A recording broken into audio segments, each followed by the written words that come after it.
Fontaine is a city which will appear in Chapter 4. The nation itself is loosely based off of French culture, attires, and even namesake, with the name Fontaine meaning fountain in English. The nation of justice is ruled by the Hydro Archon, and is known for its true beauty, elegance, poise, and charisma. Fontaine is a land known for its amazing machinery and advanced knowledge on technology that could put it leagues beyond the other nations in terms of modernization. A land beyond its time, one could say. However, even a land that breeds culture and arts isn't as pretty as what's shown on the outside. Today, I'll be discussing why the land of Fontaine is filled with both luxuries and lies.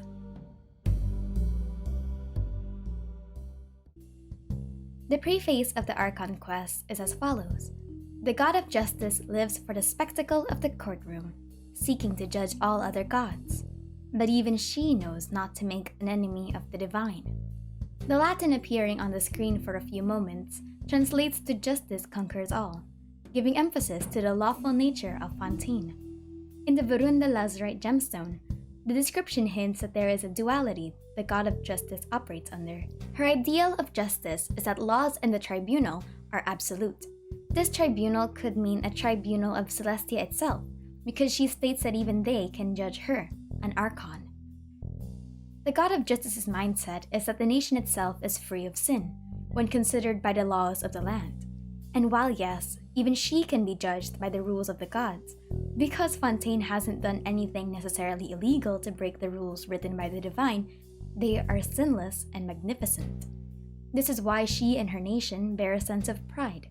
It's similar to asking for praises simply for doing good deeds. However, if the law itself is supposed to be the criterion for being sinless, then morality is muddled. So let's entertain the notion then. Fontaine is prideful because they find themselves pure and magnificent, or at least it's the ideal of their Archon. To understand why, we have to take a dive into the cultures of Fontaine. The nation itself is quite proud of its own exuberance. Xavier has stated multiple times with great pride how amazing the entirety of Fontaine is, from its rich cultures to its art to its capabilities of surpassing the other nations in terms of technological advancement. If I were to make a guess from the description, Fontaine is similar to the Bioshock Infinite's aesthetic, or League of Legends Piltover. People wear suits and ties and are dressed much more languidly than other nations. We can observe this in Lynette and Linnaeus' clothes, as well as the NPC default clothes given. Their arts also reflect a more contemporary style versus the traditional styles of Liyue and Inazuma. Rock and roll is a modern form of music that Xinyan learned from Fontaine. Legend of the Sword, which is Xingqiu's book about gallantry and chivalry, flourished in Fontaine, and the camera and film both originated from this country. They also have access to massive furnaces, cannons, and heavy artillery, bringing further the fact that they are beginning to adopt contemporary forms of fuel into their weapons to defend themselves against the other nations. There is also a possibility that they are capable of flying vehicles without the need of a vision, as referenced by Ramsey during the travelogue side quest in Inazuma. He had a friend that made a super balloon capable of traveling large distances without a vision, and while the origins of the friend were not shown, the book that inspired the reference is Around the World in 80 Days, written by the French author Jules Verne. So, there is a possibility that once we arrive in Fontaine, we have access to prototype aircrafts. The legal system of the country is also governed by another small jurisdictive branch, the Court of Fontaine, a court filled with gorgeous maidens as ethereal as the clouds themselves. The Court of Fontaine is also in charge of handling the spread of public information and controls the Seambird newspaper which Mona is a writer of. However, humor me this. Why is Fontaine trying their best to keep up appearances? Not just from their culture, but also from how they dress and how they act and how they present themselves to the other nations. Is it to maintain that they're this form of perfected nation and that they're sinless in the eyes of God? Well, for all its talk of purity and magnificence, it is clear that Fontaine slowly became corrupted over the course of the current Archon's rule. The once authentic form of kindness and doing good deeds now morphed into the masquerade of the guilty. The Lockfolk were once sent by the previous Hydro Archon to vast distances under the preface of one truth.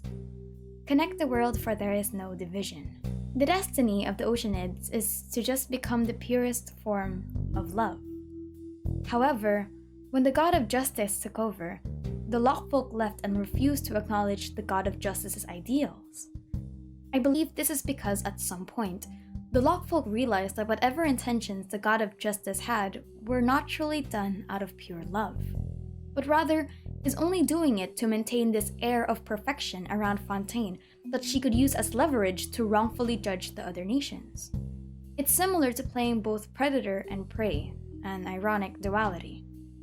The God of Justice sees her nation above all others, but would willingly clean the slate if she was questioned or put into judgment. Therefore, it isn't impossible to say that she would willingly remove evidence of her past sins to keep this masquerade of purity that she wishes to be praised for. This form of mentality can also pour into the citizens of Fontaine. As I've mentioned before, this theme bird, one of the primary sources of circulating information in Fontaine, is in the control of the court. And if history proves anything, when a court is the one handling what is supposed to be a medium for the people, then it is prone to censorship. The Court of Fontaine essentially has primary control of what is heard and spread throughout the nation, and if they see something they do not like, it can be censored, and no one can say anything about it. Another one is that Yanfei lamented over the complicated legal system of Fontaine, which would make sense that they have the most complex jurisdiction system if it was purposely meant to bend the law to their own accord or ideals. If the legal system itself is confusing enough that the common folk is perplexed by it, then it would be susceptible to manipulation by a higher being with much more knowledge, especially the court. Therefore, it isn't impossible to say that at some point in the existence of the current Hydro Archon, there became some shady dealings in the Court of Fontaine. Information is key to progress. So if the Archon is so determined to maintain this spectacle of pride, then also furnishing the mentality amongst their people that their nation is prospering is essential. But there is an important factor to all of this that must be considered. A line states that she does not want to make an enemy of the divine. So what does that mean? Well, while the country seems to be flourishing amazingly for the amount of technological advancements, it reminds me of another land that also took pride in its own greatness. Conria, the pride of humanity.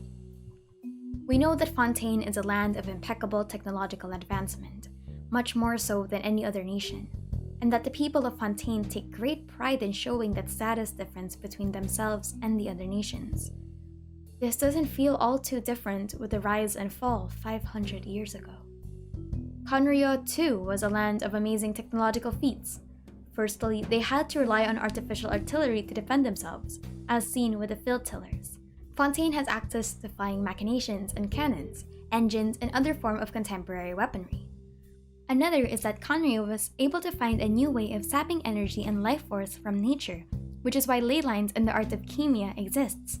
Fontaine is also capable of tapping into Archon residue to create the furnaces. The Mikage furnace seeps from the power of the Tatsarigami, so it wouldn't be impossible to say that they are using a form of dead god energy to power most of the technological advancements. Whether ethically or otherwise is beyond me. However spun, human progress at some point does lead to arrogance if unfiltered, as seen in the way where humanity had tested the gods and was punished by it before.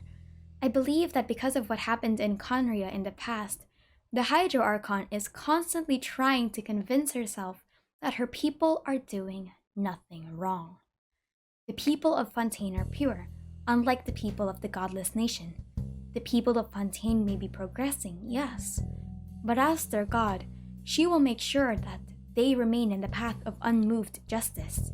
The people of Fontaine are beyond the other lands of the other Archons. They are better, but they must not show rebellion against the divine, or else they face the wrath that befell a civilization years ago. So, How do you hide from that fate?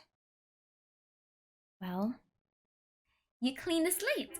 Don the masks and show them your bow ties, hats, and suits. Keep a smile on your face as you go day to day to your life. Show the world your strut and wash away all the imperfections with the grace of the waters.